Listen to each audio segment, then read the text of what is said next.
1장 독서광 마틸다. 엄마 아빠들은 못 말리는 사람들이다. 자기 아이가 상상할 수 없을 만큼 지독한 말썽꾸러기라 해도 부모들은 여전히 자기 아이가 훌륭하다고 생각한다. 더 심한 부모들도 있다. 그 부모들은 자기 아이를 지나치게 숭배하여 눈이 먼 나머지 자기 아이한테 천체적 자질이 있다고 억지로라도 믿으려고 애쓰는 사람들이다. 뭐 그렇다고 해서 크게 잘못될 것은 없다. 그게 다 사람들이 사는 모습이니까. 다만 부모들이 한심한 자기 자식을 놓고 똑똑하다고 자랑을 떠벌리기 시작할 때 우리는 이렇게 소리치고 만다. 어이, 여기 양동이 하나 갖다 줘. 토할 것 같아. 학교 선생들은 자기 자식을 자랑스러워하는 학부모들의 헛소리를 들어주느라 곤욕을 치르지만 보통 학기 말 통지표를 쓸 때가 되면 선생들은 복수의 칼을 간다. 만약 내가 담임 선생님이라면 이런 주책스러운 부모들이 숭배하는 자녀들에 대해 이렇게 멋진 한 방을 날릴 것이다. 귀하의 자녀 막시밀리안은 유감스럽게도 대실패작입니다. 막시밀리안이 학교를 졸업하면 집어넣을 수 있게 가족 사업을 운영하셨으면 합니다. 왜냐하면 막시밀리안은 그 어디서도 직장을 구하지 못할 게 뻔하기 때문입니다. 내가 그날 다소 서정적인 분위기에 젖어 있다면 이렇게 쓸지도 모르겠다. 메뚜기가 배 부분에 청각기관을 갖고 있다는 사실은 신기한 일입니다. 하지만 귀하의 자녀 버네사의 이번 학기 성적을 살펴본 결과 청각기관 자체가 없다고 판단됩니다. 내가 자연사를 더 깊이 있게 탐구했다면 이렇게 말할 수도 있을 것이다. 매미는 땅 밑에서 애벌레로 6년을 보낸 후 부화하여 겨우 엿새 남짓한 짧은 기간 동안 자유롭게 빛과 공기를 누리다 생을 마칩니다. 귀하의 자녀 윌프레드도 우리 학교에서 애벌레로 6년을 보냈습니다만 우리는 여전히 윌프레드가 번데기 밖으로 나올 때를 기다리고 있습니다. 유별나게 밉살스러운 여자아이라면 나는 이렇게 쓰고 싶은 충동을 느낄 것이다. 피오나는 빙산처럼 차가운 매력을 가진 아이입니다만 빙산과 달리 이 아이의 내면은 텅 비어 있습니다. 이렇게 나는 우리 반 골칫거리들의 학기말 통지표를 쓰는 일에 재미를 들일지도 모르겠다. 하지만 이 정도면 충분하다.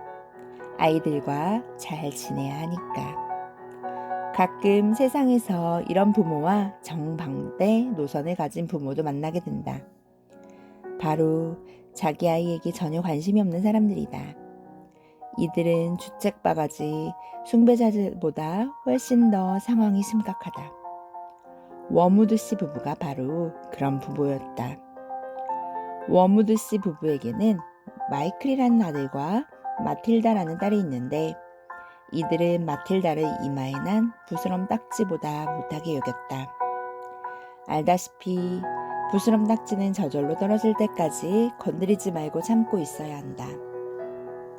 그러나 워무드 씨 부부는 하나뿐인 어린 딸을 참고 보지 못해서 당장 떼어버리기를, 되도록 다른 지방이나 더 먼 곳으로 보내버릴 수 있는 날이 오기를 눈이 빠지게 기다리고 있었다. 평범한 자기 아이를 부스럼 딱지나 엄지발가락이 생기는 사마귀 같은 거로 여기는 것도 잘못된 일이지만 만약 그 아이가 비범한 아이라면 문제는 더 심각해진다. 비범하다는 것은 예민하고 총명하다는 뜻이다. 마틸다는 이런 예민함과 총명함을 두루 갖추고 있었고 무엇보다도 머리가 아주 좋은 아이였다. 너무 영리해서 무엇이든 아주 빨리 배웠다. 세상에서 가장 아둔한 부모일지라도 이러한 아이의 능력을 단박에 알아챘을 것이다. 하지만 워무드 씨 부부는 둘 다 어리석기 그지없고 자신들의 시시한 삶에 정신을 온통 빼앗긴 나머지 자기 딸이 비범하다는 것을 전혀 눈치채지 못했다. 사실 워무드 씨 부부는 마틸다가 부러진 다리로 집을 기어다닌다 해도 다리가 부러졌다는 사실을 알아챌 수나 있을지 의심스러웠다. 마틸다의 오빠 마이클은 지극히 평범한 소년이었지만 여동생 마틸다는 내가 말했다시피 눈이 튀어나올 정도로 특별한 아이였다. 2살이 되기 전에 이미 완벽하게 말을 했고 어른들이 아는 단어를 거의 다 알고 있었다. 그런데도 마틸다의 부모는 칭찬은커녕 수다쟁이라고 하면서 어린 여자애는 자고로 얌전해야지 말을 많이 쫑알대선 안 된다고 나무랐다. 마틸다는 3살이 되자 집안 여기저기에 흩어져 있는 신문이나 잡지들을 보면서 혼자 글을 깨쳤다. 4살 무렵에는 글을 빠르고 정확하게 읽을 수 있게 되었고 자연스럽게 책을 더 많이 읽고 싶어 했다. 그러나 집에 있는 책이라곤 엄마가 보는 쉬운 요리법이라는 책뿐이었다. 마틸다는 이 책을 처음부터 끝까지 읽고 온갖 요리법들을 다 암기할 수 있게 되자 좀 더 재미있는 다른 책도 읽고 싶었다. 아빠, 저한테 책을 사주실 수 있겠어요? 책? 책 나부랭이는 뭐에 쓰려고? 읽으려고요, 아빠. 텔레비전이 어떻게 되기라도 했냐? 우리 집에 멋들어진 12인치 텔레비전이 있는데 책을 사달라고 졸라? 얘가 점점 떼쟁이가 되어가는군. 평일 오후 대부분 마틸다는 혼자 집에 있었다. 마틸다보다 5살 위인 오빠는 학교에 갔고 아빠는 직장에 나갔고 엄마는 13km 떨어진 시내로 빙고 게임을 하러 갔다. 워머드 부인은 빙고 게임에 푹 빠져서 한 주에 닷새는 오후에 빙고 게임을 했다. 아빠가 마틸다에게 책을 사주기를 거절했던 그날 오후 마틸다는 혼자서 마을에 있는 공공도서관에 가려고 집을 나섰다. 그리고 도서관에 도착해서 도서관 사서인 펠프스 여사에게 자기소개를 했다. 그런 다음 잠시 앉아서 책을 읽어도 되냐고 물었다. 펠프스 여사는 저렇게 작은 아이가 부모도 없이 도서관에 혼자 왔다는 사실이 조금 놀라웠지만 마틸다에게 아주 잘 왔다고 말해주었다. 마틸다가 물었다. 어린이 책은 어디 있나요? 펠프스 여사가 말했다. 저쪽 좀 낮은 서가에 있단다. 내가 그림이 많은 좋은 책을 찾아줄까? 고맙습니다만 괜찮아요. 저 혼자서 할 수 있어요. 그때부터 매일 오후 엄마가 빙고 게임을 하러 나가자마자 마틸다는 아장아장 도서관으로 걸어갔다. 걸어서 10분밖에 안 걸리는 도서관에 가면 마틸다는 아늑하고 조용한 구석에 앉아 책을 한 권 한 권 읽으며 멋진 2시간을 보냈다. 도서관에 있는 어린이 책을 샅샅이 다 찾아 읽었을 때 마틸다는 다른 걸 찾으려고 두리번거리기 시작했다. 지난 몇 주 동안 마틸다를 아주 흥미롭게 지켜본 펠프스 여사는 자리에서 일어나 마틸다 쪽으로 갔다. 마틸다, 내가 도와줄까? 저 다음에 무얼 읽을까 생각하고 있어요. 어린이 책은 모두 읽었거든요. 그림을 다 보았단 말이니? 예, 하지만 글도 다 읽었어요. 키가 큰 펠프스 여사는 마틸다를 굽어보았고 마틸다는 목을 뒤로 젖혀 펠프스 여사를 올려다보았다. 어떤 책은 아주 형편없는 것 같았어요. 하지만 아주 재미있는 책도 있었어요. 그 중에서 비밀의 화원이 제일 좋았어요. 수수께끼로 가득했어요. 그 닫힌 문 뒤에 있는 방의 비밀과 큰 벽 뒤에 있는 화원의 비밀 말이에요. 그 말을 듣고 펠프스 여사는 어안이 벙벙했다. 그래서 이렇게 물었다. 너 정확히 몇 살이지? 4살하고 3달 후. 펠프스 여사는 아까보다 더 놀랐지만 내색하지 않았다. 그럼 다음에는 어떤 책을 읽고 싶니? 저는 어른들이 읽는 훌륭한 책을 읽고 싶어요. 유명한 거로요. 하지만 아는 책이 하나도 없어요. 펠프스 여사는 천천히 서가를 쭉 살펴보았다. 자신도 어떤 책을 골라주어야 할지 몰랐다. 그래서 곰곰이 생각했다. 유명한 어른용 책을 4살밖에 안 된 어린 소녀에게 골라준다는 게 말이 돼? 펠프스 여사는 처음에는 15살 정도의 여학생을 위한 10대 연애 소설을 떠올렸다. 그러나 무슨 이유에서인지 자신도 모르게 그 책들이 한데 꽂혀있는 서가를 그냥 지나쳤다. 이윽고 펠프스 여사가 말했다. 이걸 읽어보렴. 아주 유명하고 훌륭한 소설이란다. 이 소설이 너무 길면 내게 알려주렴. 그럼 좀 더 짧고 쉬운 것으로 찾아줄 테니까. 마틸다가 책 제목을 읽었다. 위대한 유산. 찰스 디킨스 지음. 한번 읽어보고 싶어요. 펠프스 여사는 생각했다. 내가 미친 게 분명해. 하지만 마틸다에게는 이렇게 말했다. 물론이지. 읽어보렴. 그날 이후 몇 번의 오후에 걸쳐 펠프스 여사는 방 맨 끝에 있는 커다란 안락 의자에 앉아서 책을 무릎에 놓고 몇 시간 동안 책을 읽는 조그만 여자아이에게서 시선을 뗄 수가 없었다. 아이가 손에 들고 읽기에는 책이 너무 무거웠기 때문에 무릎에 올려놓아야 했는데 책을 읽기 위해서는 몸을 앞으로 숙여야 했다. 그것은 참으로 낯선 광경이었다. 마룻바닥에 발이 닿지 않아 달랑 올라앉은 검은 머리의 꼬마는 핍과 노처녀 하비샴, 그리고 그녀의 거미줄 투성이 집에서 벌어지는 놀라운 모험, 디킨스라는 위대한 이야기꾼이 엮어낸 마법의 주문에 완전히 빠져 있었다. 이 어린 독서가의 움직임이라고는 가끔 책장을 넘기기 위해 손을 들어 올리는 것뿐이었다. 펠프스 여사는 그 아이에게 이렇게 말하러 갈 때가 늘 안타까웠다. 마틸다, 이제 5시 10분 전이다. 마틸다가 도서관을 다니기 시작한 첫째 주에 펠프스 여사는 이렇게 물었다.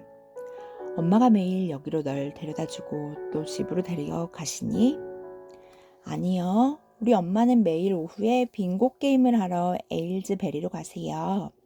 엄마는 제가 여기 오는지 몰라요. 그건 옳지 못한 일이야. 엄마한테 말씀드리는 게 좋겠어.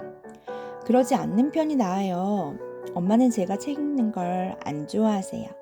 그건 아빠도 마찬가지세요. 그럼 너희 부모님은 내가 매일 오후 빈집에서 뭘 하길 원하시니? 그냥 이리저리 뒹굴거나 텔레비전 보는 거요. 그렇구나. 마틸다가 약간 슬픈 기색을 비치며 말했다.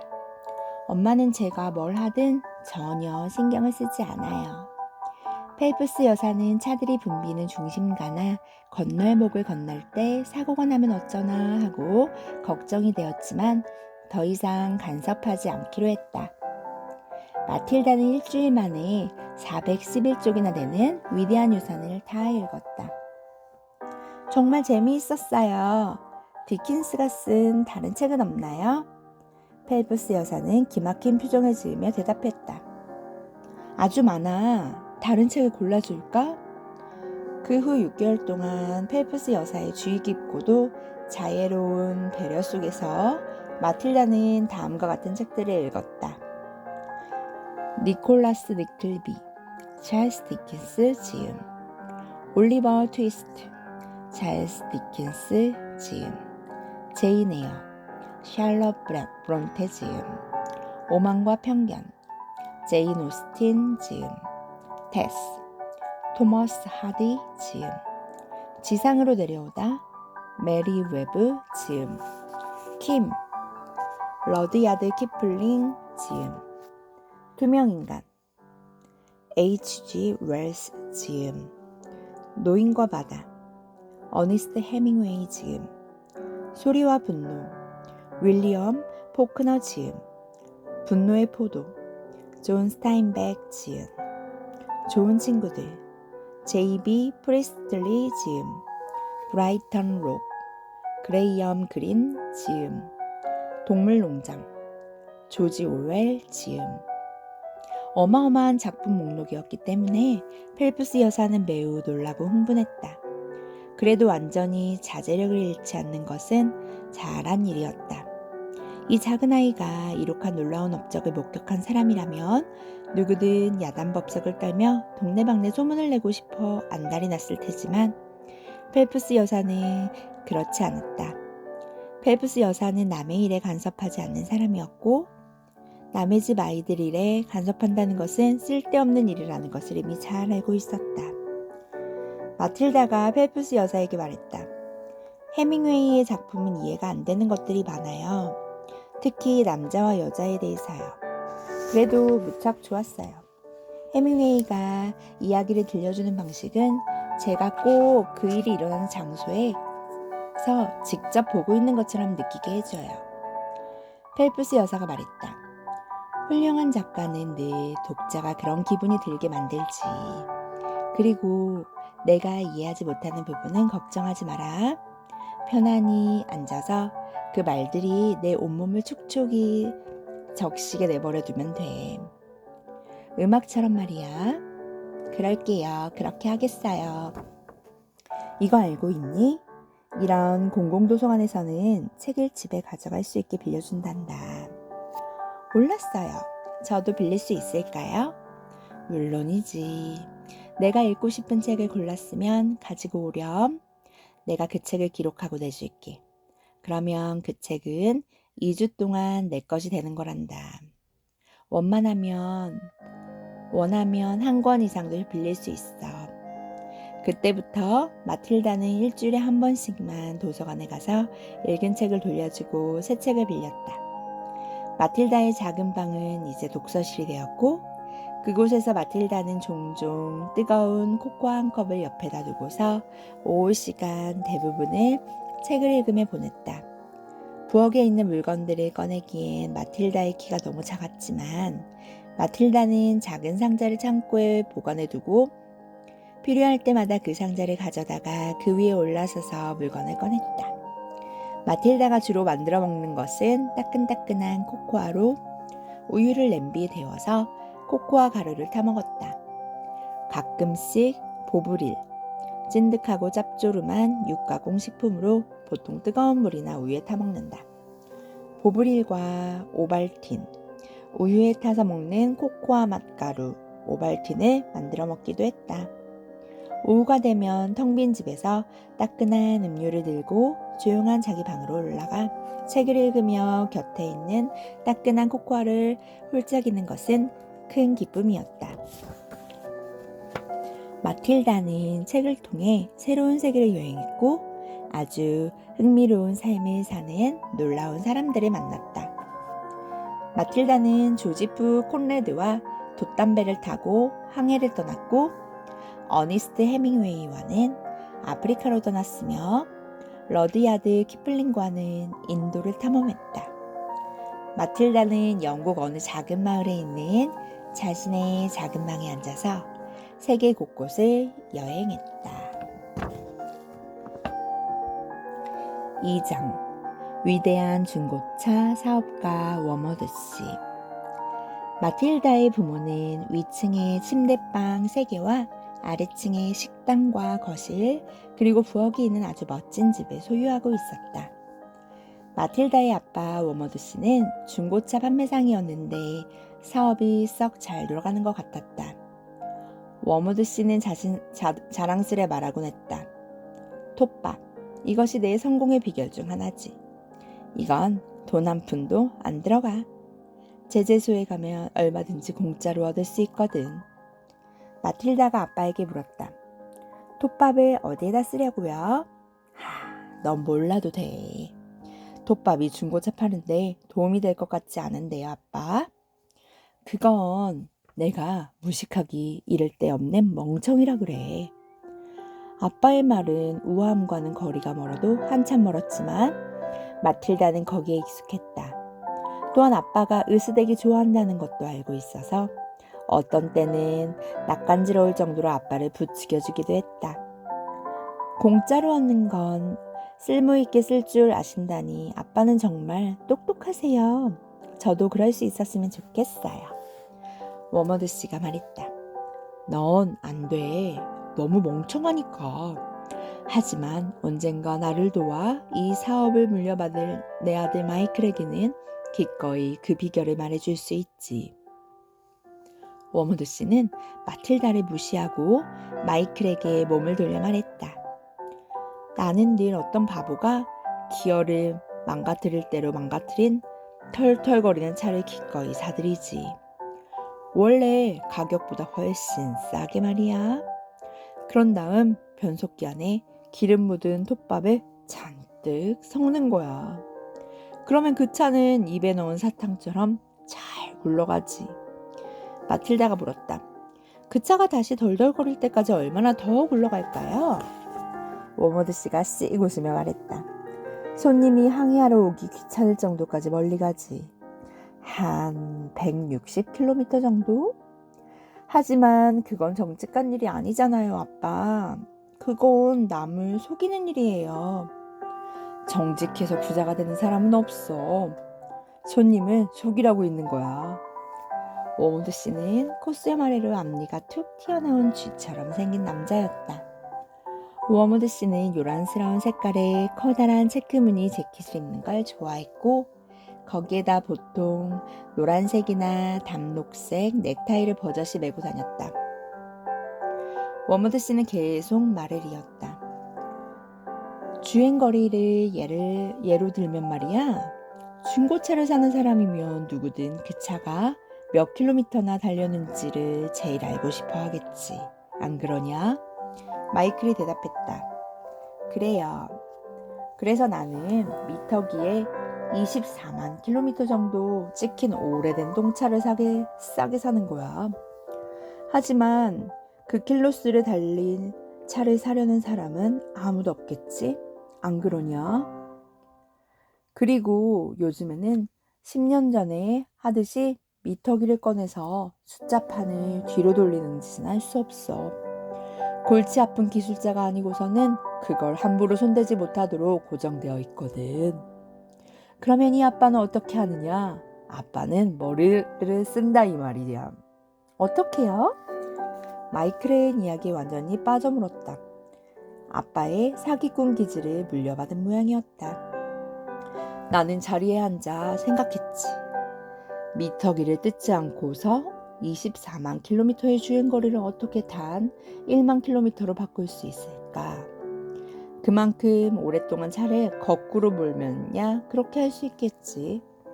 그러면 숫자들이 뒤로 찰칵찰칵 돌아갈 테니까. 안 그러냐?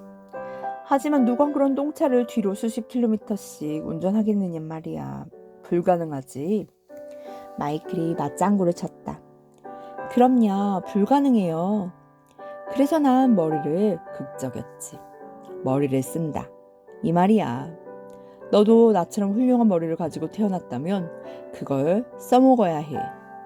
그러면 벼랑간 정답이 내 머리에 떠오른단다. 어떤 느낌이냐면 머리 좋은 친구가 페니실린 같은 항생제를 발견했을 때 가졌을 법한 느낌이랄까? 나는 외쳤지. 유레카! 알아냈다는 뜻으로 고대 수학자 아리키메데스가 부피 측정법을 알아낸 다음 외친 말. 유레카! 알아냈다고 말이야. 마이클이 물었다. 그래서 어떻게 하셨어요? 미터기는 앞바퀴와 연결된 전선으로 돌아가지. 나는 먼저 앞바퀴에 연결된 전선을 끊고 그 전선을 고속 전기 드릴에다가 연결했어. 그런 다음 고속 전기 드릴을 돌리면 그 전선은 뒤로 가는 것을 감지하게 되지. 내 말 이해했냐? 알아들었어? 마이클이 대답했다. 네, 아빠. 워머드 씨는 계속 설명했다. 전기 드릴은 어마어마한 속도로 돌아간단다. 그래서 내가 드릴의 스위치를 켜면 미터기에 표시된 숫자가 아주 빠른 속도로 거꾸로 간단 말씀. 나는 고속전기 드릴로 단 몇 분 만에 미터기 숫자를 8만 킬로미터로 바꿀 수 있지. 그렇게 되면 내 일은 끝나는 거야. 그 차가 1만 킬로미터만 달린 차가 되면 이제 팔릴 준비가 다 된 거지.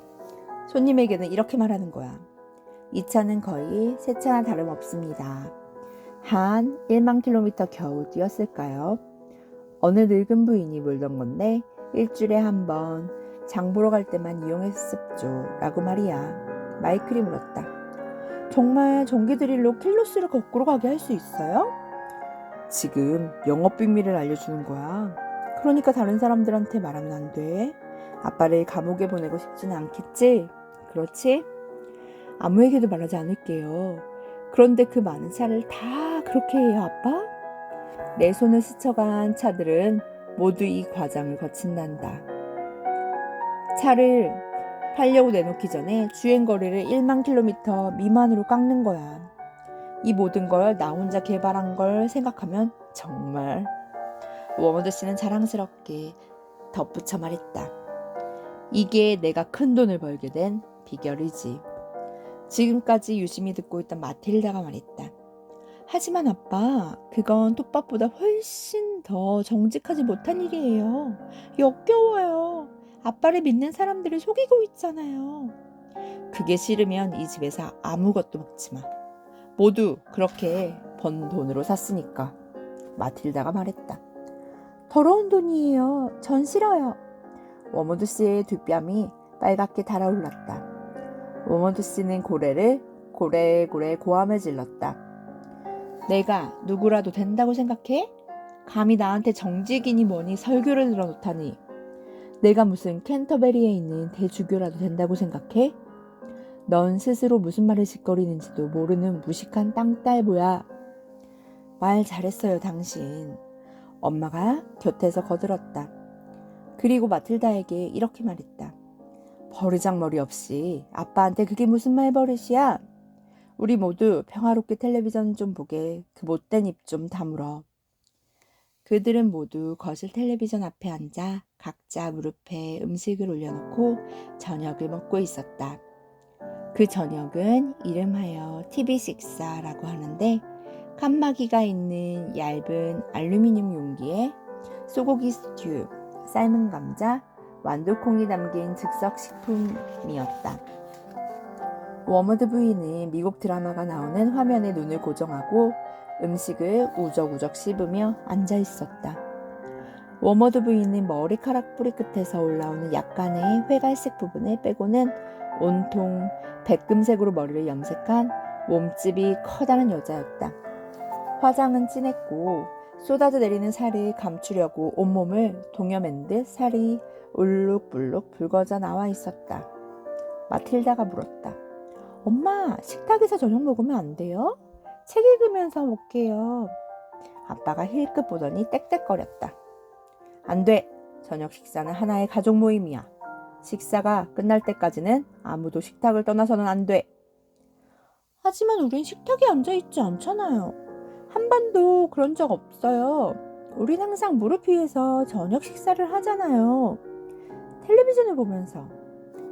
텔레비전 보는 게 뭐가 어때서? 갑자기 아빠 목소리가 부드럽지만 위험스럽게 변했다. 마틸다는 대답할 자신이 없어서 입을 다물었다. 하지만 마음속에 분노가 끓어오르고 있음을 느낄 수 있었다. 이렇게 부모를 미워하면 안 된다는 걸 알고 있었지만 그러지 않기가 쉽지 않았다. 마틸다는 책을 읽으면서 엄마 아빠는 결코 볼 수 없었던 인생을 바라보는 눈을 떴다. 만약 엄마 아빠가 디킨스나 키플링의 책을 조금이라도 읽는다면 인생에는 사람을 속이거나 텔레비전을 보는 것보다 더 많은 것이 담겨 있다는 것을 발견하게 될 텐데. 또 마틸다는 자기에게 계속해서 무식하다느니 멍청하다느니 소리를 하는 엄마 아빠에게 화가 치밀어 올랐다. 자기는 무식하지도 멍청하지도 않은데 말이다. 마음속 분노가 점점 타올랐다. 그래서 그날 저녁 침대에 누웠을 때 마틸다는 결심했다. 엄마나 아빠가 자기에게 심하게 대할 때마다 자기 나름대로 복수를 하겠다고 말이다. 한두 번의 작은 승리로 마틸다는 부모의 백치 같은 행동을 견뎌낼 수 있을 것이다. 아니, 미쳐버리지 않을 것이다. 여러분은 마틸다가 아직 5살도 되지 않았다는 사실과 그렇게 작은 아이가 힘센 어른을 상대로 승리하기가 쉽지 않다는 걸 알아야 한다. 마틸다는 그렇다 하더라도 한번 해보기로 결심했다. 그날 저녁 텔레비전 앞에서 사건이 일어난 이후 마틸다의 아빠 오머드 씨는 마틸다의 첫 상대자로 명단에 올랐다.